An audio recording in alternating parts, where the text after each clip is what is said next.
warahmatullahi wabarakatuh. Perkenalkan, nama saya Melinda Simatupang, mahasiswi Politeknik Negeri Medan, jurusan Administrasi Niaga, Prodi Administrasi Bisnis. Pada video ini, saya akan menjelaskan mengenai komunikasi.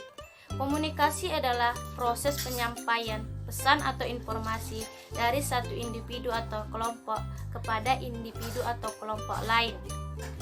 Proses komunikasi terjadi ketika sender atau komunikator mengirim pesan melalui media. Kemudian pesan akan diterima oleh receiver dan receiver akan memberikan respon atau feedback kepada komunikator.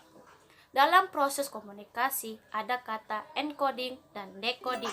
Encoding adalah proses berpikir yang dilakukan oleh komunikator sebelum mengirimkan pesan, dan decoding adalah proses penafsiran yang dilakukan oleh komunikan setelah menerima pesan dari komunikator. Dalam proses komunikasi ada juga yang namanya noise atau gangguan. Jadi, dalam proses komunikasi bisa saja terjadi gangguan yang dapat mempengaruhi keberhasilan atau kesuksesan suatu pesan dapat diterima receiver. Kriteria yang harus dimiliki oleh komunikator dan komunikan.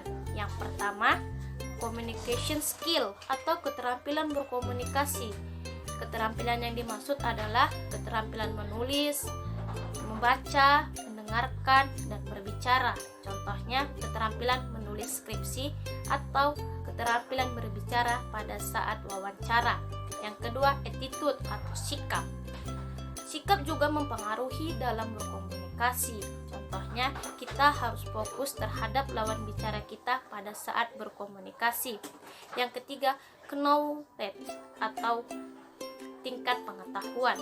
Seorang komunikator yang memiliki tingkat pengetahuan tinggi akan lebih mudah dalam menyampaikan informasi kepada komunikan.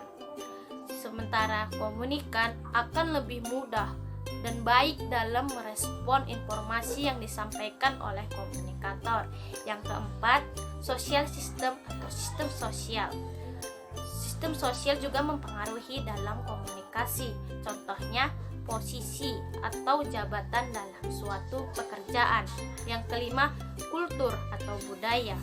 Budaya juga mempengaruhi dalam komunikasi. Contohnya, budaya Jawa lebih cenderung lembut dan santun dalam berkomunikasi. Komunikasi terbagi menjadi dua jenis, yaitu komunikasi verbal dan komunikasi non-verbal. Komunikasi verbal adalah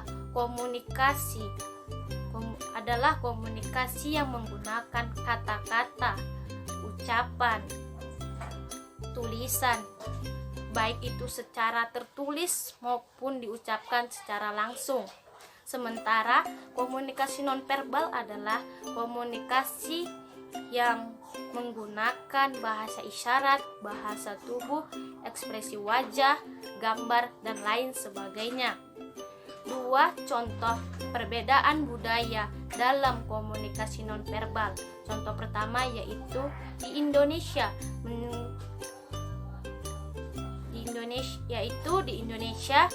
mengacungkan jempol. Di Indonesia itu berarti menyetujui sesuatu atau menyukai sesuatu atau memberikan pujian. Namun di Yunani mengacungkan jempol itu adalah sesuatu yang tidak sopan karena mengandung arti sebuah penghinaan.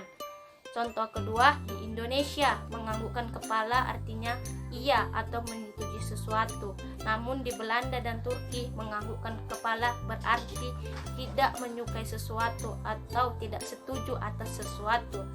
Demikian video mengenai komunikasi yang dapat saya sampaikan, dan semoga video ini dapat bermanfaat bagi kita semua. Sekian dan terima kasih.